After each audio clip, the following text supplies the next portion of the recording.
بهار آمد لبت را تر کن ای رود رود کوهنت را سر کن ای رود اگر از یاد بردی شعر خود را دو بیتی مرا از بر کن ای رود بهاری با تراوتی کناری با سخاوتی ز خلقی کامرانی خویش دیاری با سعادتی. درود و پیام به همه شمایان بینندگان محترم مخلصان برنامه شامی سمرقند. شماره نوبتی برنامه شامی سمرقند باز این بیگاه مهمانی خانواده شما میباشد. طوری میبینید ما برنامه خود رو امروز یکی از دهه‌های خوشمنظره آقسای گرفته میبریم. البته السلام علیکم سمرقندیان عزیز، برنامه امروزه خودمان را ما از یکی از دهه‌های خوشمنظره ولایت سمرقند با نام آقسای به دقت شمایان تهیه کرده حواله کردن هستیم. در اول چون انعنا یک سرود خوب دلنشین را به دقتتان حواله میکنیم. با نام حضرت داوود در همین دهه آقسای جایگیر شده است، ولی ما امروز درباره زندگانی مردم دهه نامبرده حرف زده در برنامه‌های آینده یک برنامه مخصوص الهیده را درباره قدمجوی مقدس تیار میکنیم.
بینندگان محترم، ما آمده رسیدیم به دهه سرسبز و خرم آقسای و سروده که حضور شما شنیده در اجرای زنهای فعال همین دهه بود. اکنون باشد میرویم به خاندان یکی از عروس شونده های همین دهه که در آنجا ما کمی هم باشد درباره رفتی توی همین مردم دهه آقسای به شمایان نوارمان رو تهیه کردیم که آن رو حواله میکنیم، زیرا مراسم توی دهه آقسای کمتر هم باشد از دیگر توی هایی که در ولایت سمرقند میشود فرق میکند و پس از آن ما باز برمیگردیم و نزد همین زنهای فعال که بسیار سرودهای خوب را در اجرای آنها به دقت شما حواله میکنیم.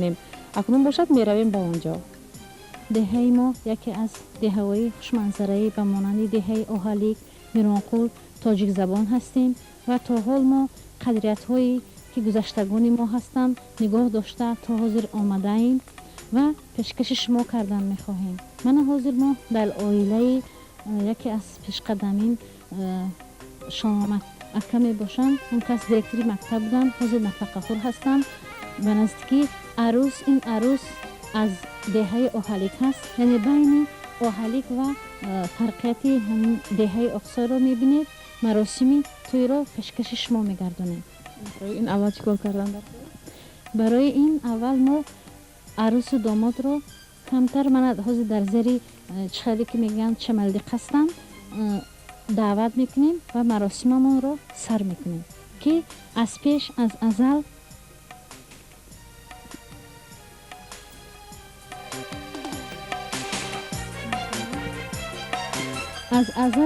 بیبی و با خلانه ما همین خیل باز روایت ها هستن که در تگ چملیق این جدا هم چگه هم اکنون یک فرشته ها هم بودند که آنها با دعاهای خود کلن عروس را همه وقت نگاه دارند. من امروز ما حاضر پیش از همه فرقیتی بین همین دهه ها همین هست که از دهه دیگر من این میرانقول، اوهالیک و ولایت سمرقند از پیش ما اولاد و اجدادان ما همین آینه‌گردان هست. این به فکرم در همه جا موجود هست. فرقیت ما همین که هر یک در خاندانی که عروس و داماد می شود از طرف عروس چنین چیزها باید تیار کنند. این ایمیل هست این از زمان اولاد و اجدادان ما تا به ما آمده رسیده است. از طرف عروس به قد داماد نگاه کرده چنین از چهارمغز و مایز چنین چیز تیار میکنند و این حتی تا 12 تا میرسد که همان روزی که عروس رو میبیارن به خانه داماد در همین تگی چادر هم همین چیزها رو همچون ناز و نعمت استفاده میبرند و بعد به جوره های داماد و یک جا جمع شده از همین تخم باید تا 100 دانه شود. 12 تا میشه چی باید؟ 12 تا این از همین هیمیل از هیمیل 12 دانه همین به قد داماد برابر کرده تیار کرده میبیارن و بغیر از این من این در دیگر دهه ها نیست این کلچه شرمال هست که از این هم 100 دانه از طرف عروس همچون دسترخوان به خانه داماد آورده می شود.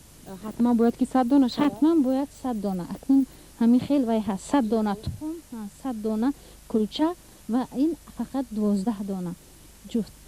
یعنی این چیزها با همین چیزها ما فرق میکنیم. در دیگر همین ولایت سمرقند در دیگر دهه ها من این رو تا حاضر ندیدم.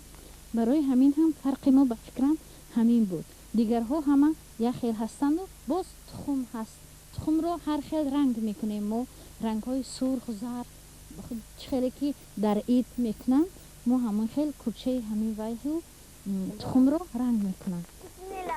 چربغشتک میزنم بسم الله بی چربغشتک میزنم بسم الله بی چربغشتک میزنم دختری کولا به چشمک میزنم دختری کولا به چشمک میزنم دختری کولا کتکی هیدری دختری کولا کتکی هیدری حلقه ها در گوش مانندی پری حلقه ها در گوش مانندی پری چرخی فلکا مرا به چرخ آوردی چرخی فلکا مرا به چرخ آوردی کولا بودم مرا به بلخ آوردی کولا بودم مرا به بلخ آوردی کولا بودم آبی شیرین میخوردم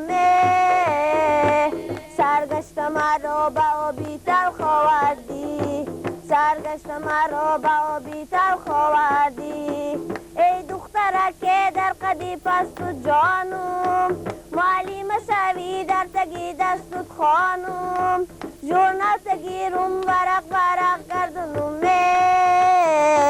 دستک تگیرم گرد چارباغ گردانم دستک تگیرم گرد چارباغ گردانم اسم لبی چارباغشتک میزنم. درباره تاریخی پیدایشی دهه اقصای کمی هم باشد ما از معلمای محترم زیبا سمیه بپرسان شدیم تا اینکه برای شمایان اهل سمرقند ارجمند کمتر هم باشد معلومات دهند. معلمای محترم بگوید که تاریخ پیدایشی دهه اقصای چگونه است و این مردم عموما در اصل از کجایند؟ مردمان دهه ما یعنی ساکنان همین دهه اینها از ازل چند سال هزار سالها پیش از این تاریخ دورمدراز دارد آمده اند. اساساً از همین معلوم می شود که دهه ما یعنی از قدیمترین دهه به شمار می رود. از طرف های کوه های حصار در وقت های پیش که همین خیل در جنگ های سوخت اینها اسکرها یا گروه می آیند و در همین ولایت سمرقند جای می گیرند و با آنها پادشاه همان دور یعنی می گوید که کدام مسکنی که به شما مخفی شود در همونجا شما باید یعنی رفته زندگانی کنید. و یا همین کوه سفید اقصای که با این کوه خود فخر میکنیم فخر داریم در همین جا جایگیر شده من تا حال زندگانی کرده آمده استاده ام. چی اقصای؟ معنای اقصای همین هست که یعنی آلیسوی یعنی سای سفید میگفتن. اکنون معنای عالی یعنی کلمه سوغدی بوده. این اساساً از کلمه سوغدی هست با معنای زیبا گلگون یعنی درخشان معنا رو دارد. یعنی حقیقتا هم دهه ما به فکر من یک خدا نظر کرده باشد در کار که حضرت داود پیغمبر در اینجا هستند. یعنی قدمجای مشهور که از تمام روی دنیا و اینجا می آیند. کمتری باشد ما با شیوه خود فرق میکنیم. به نزدیکی همه اهالی همین دهه ما رو از نو حساب کرده برآمدن. قریب که تا از 4-5 هزار هست، چون که باز اهالی دهه اقصاد که زیاد شد، پس از همین رفتن اگر بنوارد گیرید در همین پایانی راه هست، راه قرشی، در همونجا با یک جماعت خجالکی به نام اکرم خدای قلوب هست که در آنجا هم ساکنانی یعنی فرزندانی همین دهه اقصای از بس که افزایش یافته‌اند و در همونجا جای گرفتند. جان و دل ای دوست قربانت کنم، جان و دل ای دوست قربانت کنم، در دلت گر ذره ایمان بود، آفتاب جمله خلقانت کنم، در دلت گر ذره ایمان بود، آفتاب جمله خلقانت کنم، صد خانه کنه گرد و صد خانه کنه زنبوروار، کم امارت کن که ویرانت کنم،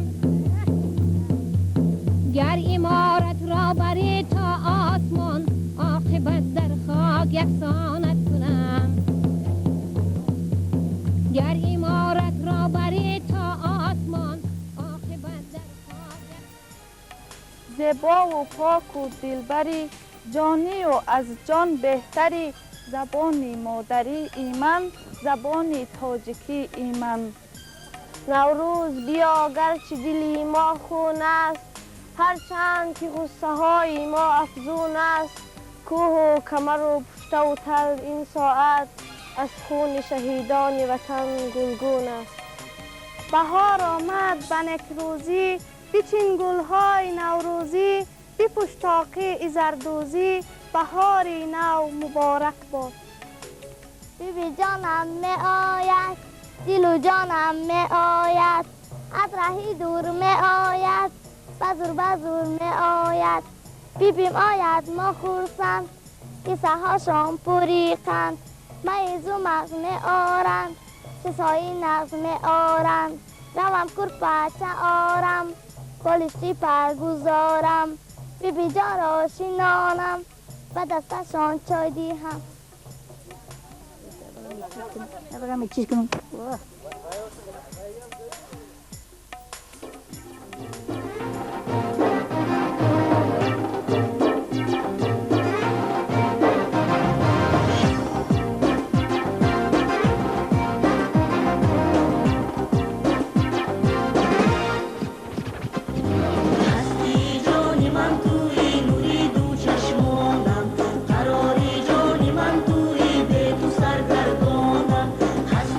جونی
بینندگان محترم، البته امروز ما از خانه های گرم خود به بیرون برآمده بینیم.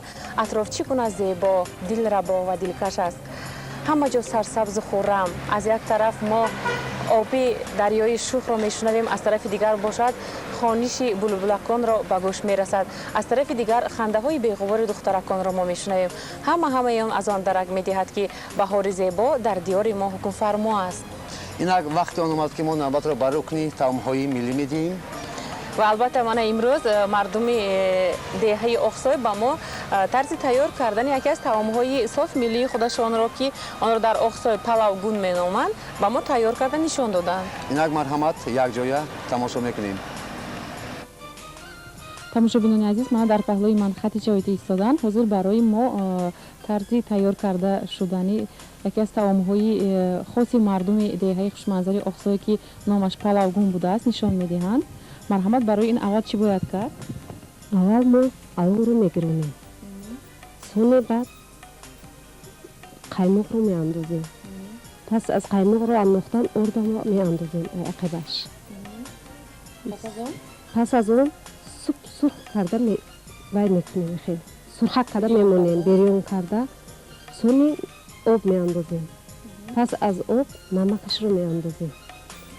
سونه وای تیار میشود، تیز تیار میشه تا سرخ شده نشه اگر قیمتا. همین طعم‌ها رو هر روز تیار میکنن یا که مخصوص فقط در توی‌ها مراسم ها نیست؟ این توی مراسم با اونقدر نه، فقط آدمایی که دلکش آدما خودشون به معقول میشود و خوردنشون میبیاد سونه همین کار کرده میخورن، یا همسایه جغ میزنن یا اینکه دوگانه جغ میزنن یا گشتکشون هست همین اوقات رو کرده میخورن. اوقات خوشخوری اقصای همین است. نه تمام خوشخوری اقصایی ها هم تیار شد. نامش مغز می باشد. مغز پلاوگون هم گید می شود.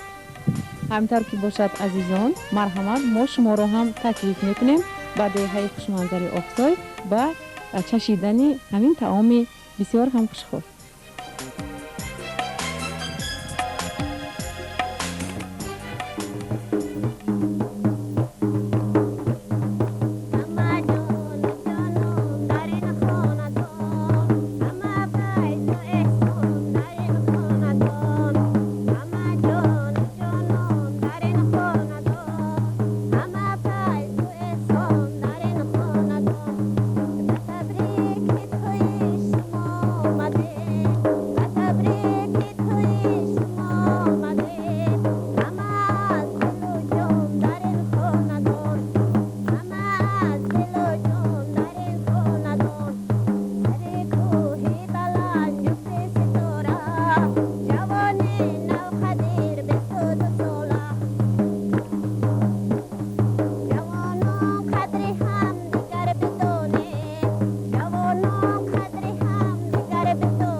مسافر نیستی دیگر به شهر من و قلبت آشیانه نیست بهر من.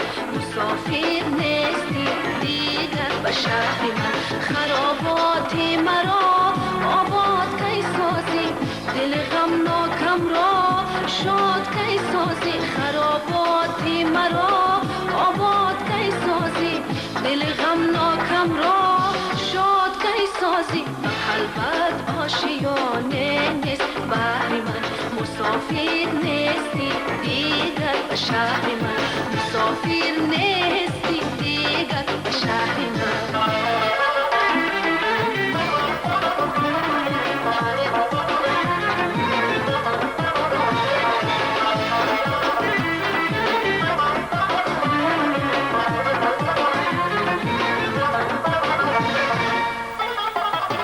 نسازی دفتری قلبم ورق گردان، نبینی رو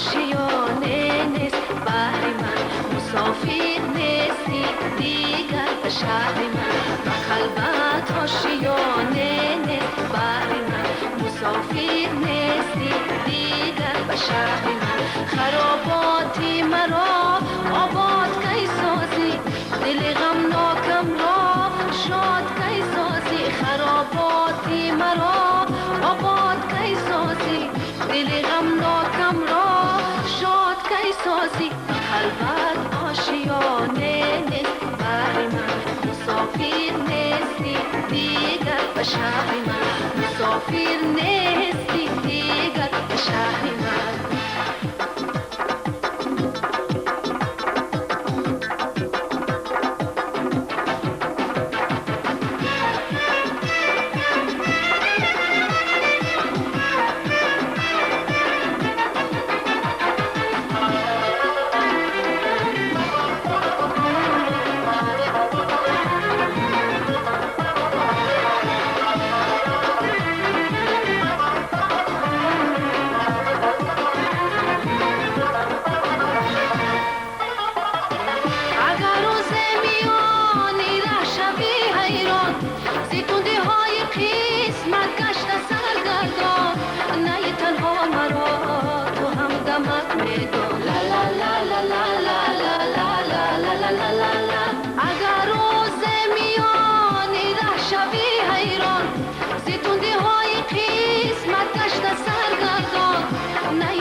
آشیانه نیست بحر من مسافر نیستی دیگر به شهر من و قلبت آشیانه نیست بحر من مسافر نیستی دیگر به شهر من خراباتی مرا آباد کی سازی دل غمناکم را شاد کی سازی خراباتی مرا آباد کی سازی دل غمناکم را شاد کی سازی قلبت آشیانه نیست بحر من مسافر نیستی دیگر به شهر من مسافر نیستی دیگر به شهر من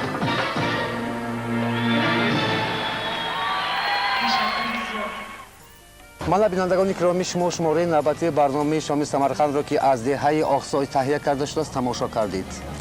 در همین جا عزیزان با شما خیر و خوش کرده باز میخوایم باری دیگر تکرار کنیم که من بعد ما برنامه‌هایمان را از دهه‌های خوشمنظر از گذرهای قدیمی شهر سمرقند به نوار گرفته و خدمتتان حواله میکنیم. فکر و درخواست خود را نسبت برنامه ما به ما نویزید. سراغ ما شهر سمرقند، کوچه فردوسی خانه رقم 1، برنامه شامی سمرقند. همه وقت در خاندانتان آفتاب عالم‌ها را شعله پاشی کرده وقتتان با خوشبختی و خرسندی ها گذرد. صحت و سالم باشید.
عطلانی جوانی رفت.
جوانی رفت، جوانی رفت، جوانی رفت، جوانی رفت.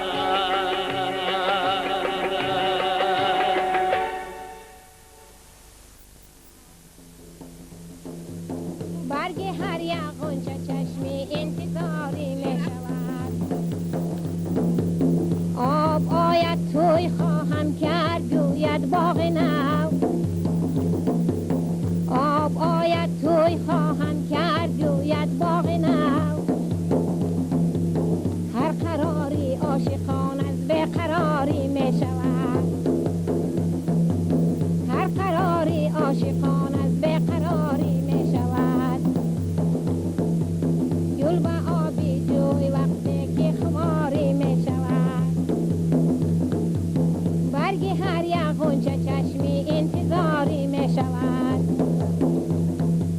آب آید توی خواهم کرد گوید باغ نو. آب آید توی خواهم کرد گوید باغ نو. هر قراری عاشقان از بیقراری می شود.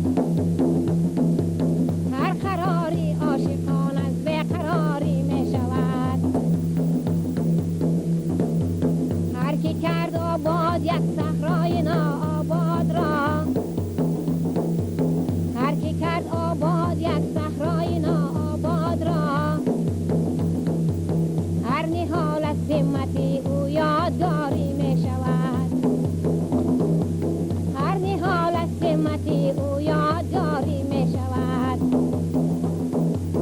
گل به آبی جوی وقتی که خماری می شود.